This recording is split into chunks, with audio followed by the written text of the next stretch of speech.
اور بادشاہ سے ملیں۔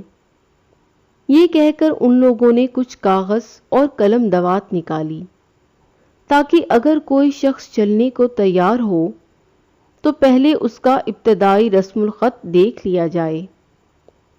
میں یہ کارروائی دیکھ رہا تھا، میں نے اچانک اچک کر ان کے ہاتھ سے کاغذ لے لیا اور ایک طرف ہو کر کھڑا ہو گیا۔ وہ سمجھے کہ اب یہ کاغذ پھاڑ دے گا، اس لیے مجھے مارنے دوڑے، لیکن کپتان جو میرے خصائل سے واقف ہو گیا تھا کہنے لگا، صبر کرو اور دیکھو کہ یہ کیا کرتا ہے۔ میں نے قلم اور دوات لی اور بیٹھ کر اطمینان سے اس کاغذ پر چند شعر لکھے۔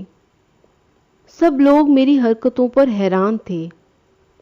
میں نے وہ کاغذ بادشاہ کے کارندوں کو دے دیا۔ وہ میری خوشخطی دیکھ کر انگشت بدندہ رہ گئے اور مجھے لے کر بادشاہ کی خدمت میں حاضر ہوئے اور کل ماجرا بیان کیا۔ بادشاہ بہت خوش ہوا اور مجھے اپنے پاس رکھ لیا۔ میں نے بادشاہ کی شان میں کچھ قصیدے لکھے اور پیش کیے۔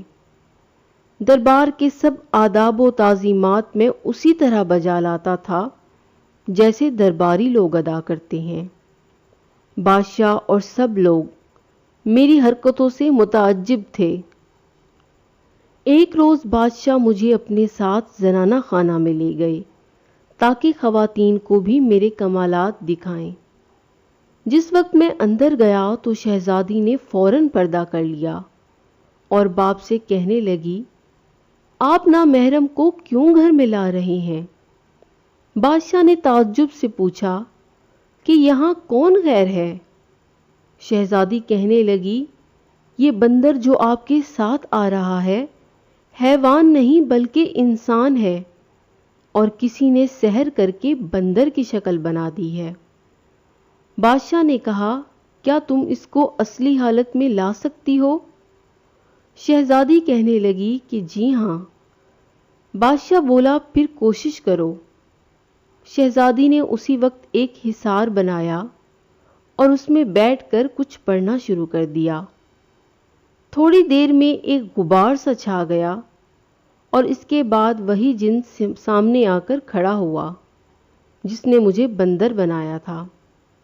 شہزادی نے جن سے کہا کہ ملعون، تم نے وہ قسم توڑ دی جو حضرت سلیمان علیہ السلام کی کھائی تھی اور پھر شرارت شروع کر دی۔ وہ جن کچھ نہ بولا اور شیر کی شکل بن کر شہزادی پر حملہ آور ہوا، لیکن شہزادی پہلے ہی تیار تھی۔ اس نے فوراً تلوار سے اس کی گردن الگ کر دی۔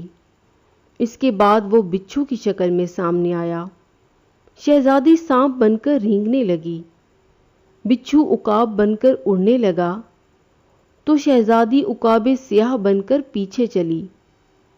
دونوں نظروں سے پوشیدہ ہو گئے۔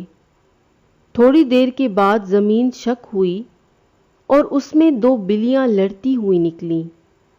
یکایک ایک بلی بھیڑیا بن کر دوسری پر جھپٹی۔ وہ بلی ایک چھوٹا سا کیڑا بن کر قریب پڑے ہوئے انار میں گھس گئی۔ وہ انار اوپر اٹھنا شروع ہوا۔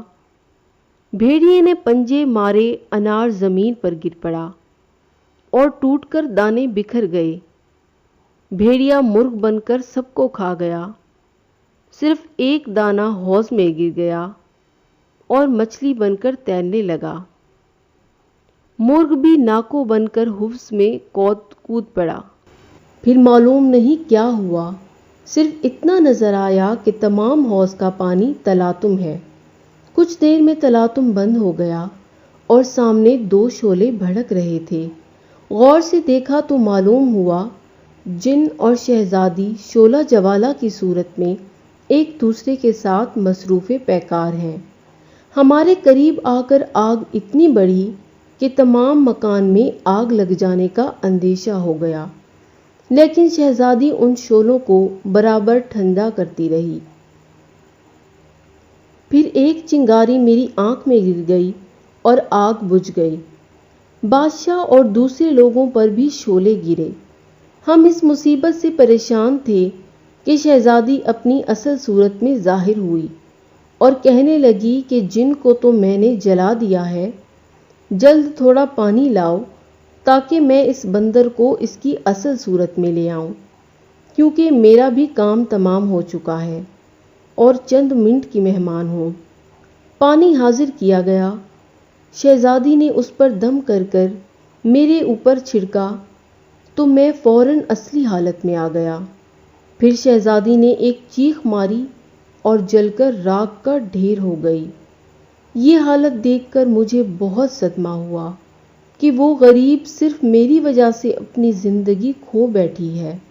بادشاہ کو بھی یہ صدمہ بے حد ہوا۔ وہ مجھ سے کہنے لگے کہ یہ مصیبت صرف تمہاری وجہ سے نازل ہوئی ہے، اس لیے یہی بہتر ہے کہ تم یہاں سے چلے جاؤ، ورنہ جب میں تمہیں دیکھوں گا تو جوان بیٹی کا غم تازہ ہو جائے گا۔ چنانچہ میں اسی وقت روتا ہوا وہاں سے چل دیا اور قلندر بن کر آج ہی بغداد میں آیا ہوں۔